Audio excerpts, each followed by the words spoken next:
Another win for Ole Gunnar Solskjaer, another display of youthful vigour from Manchester United.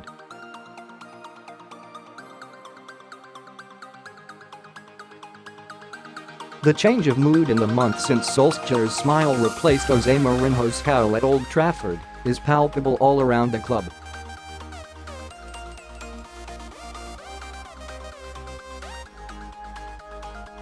Victory 0.7 against Brighton ended nervously as United hung on to a 2-1 lead, but it was built on first-half goals from Pogba and Marcus Rashford and the kind of enterprising performance we have come to expect from Solskjaer's United in a surprisingly short space of time.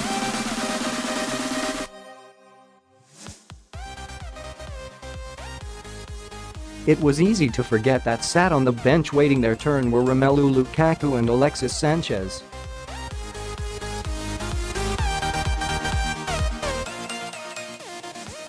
For all that has been said about the positivity surrounding Solskjaer's return to United as caretaker manager, it's been overlooked that he has made some rather bold decisions about the squad he inherited.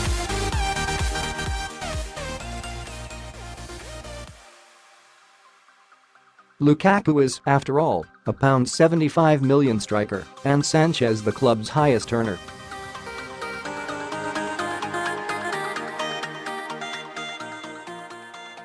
But Solskjaer made it clear pretty much from the get-go how he wants to set up in attack, and reputations obviously count for very little.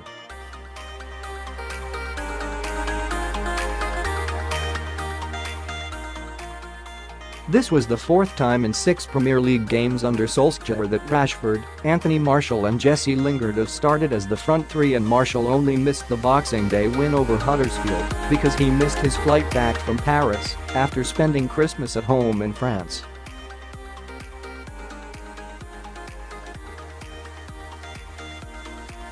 The new manager wants pace and energy up front and is not afraid to trust in youth to get what he wants.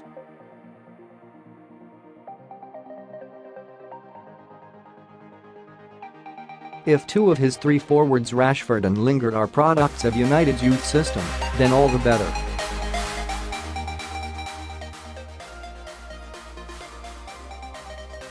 Solskjaer admitted for the first time on the eve of this game that his first-choice attack is now established, paving the way for his decision to start Lukaku, Sanchez, and Juan Mata on the bench against Brighton.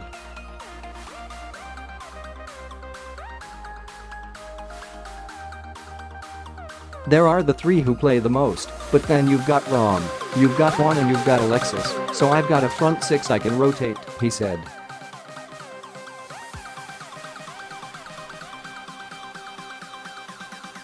I used to be one of 4 strikers when we played with 2.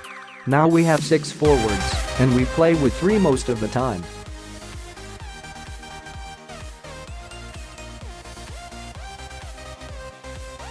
In fairness to both Lukaku and Sanchez, they have not had the easiest of starts under Solskjaer.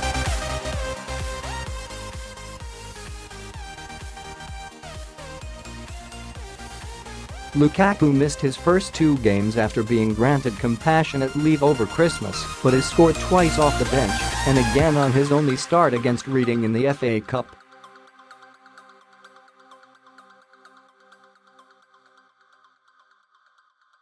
There has been no sign of dissent from the big Belgium striker over losing his place to Rashford.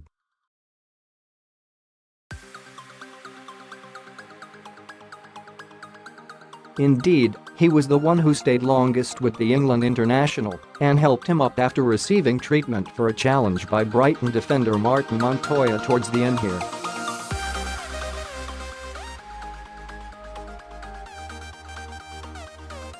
Lukaku was stripped and ready to come on when Pascal Gross fired Brighton back into contention in the 72nd minute, causing Solskjaer to have a rethink before sending on only Mata instead.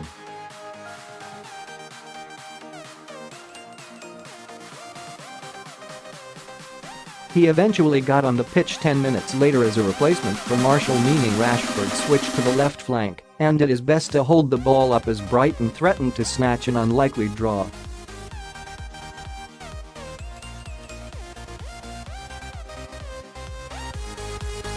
Sanchez, meanwhile, returned from Chile shortly after Mourinho was sacked last month after going home while he recuperated from a hamstring tear.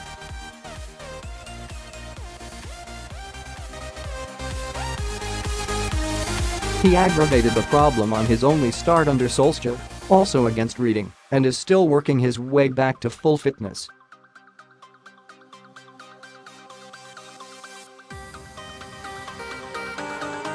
We're still waiting to see the best of the Chile star a year after his move from Arsenal in exchange for Henrik Mkhitaryan.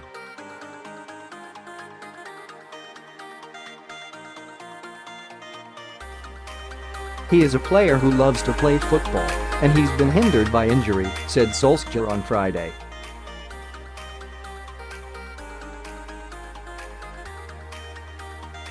I know how frustrating that can be, and how eager you are to get back.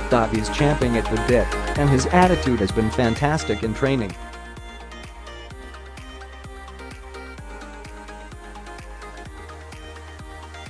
He wants to play. I'm looking forward to seeing him, and I've got loads of good players to choose from.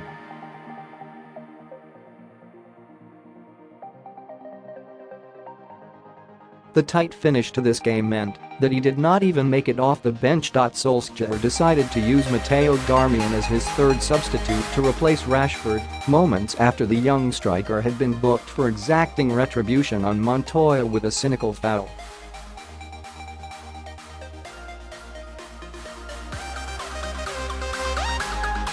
Even when they are fit, it's clear that Lukaku and Sanchez may have to accept playing second fiddle to their younger teammates while Solskjaer remains in charge.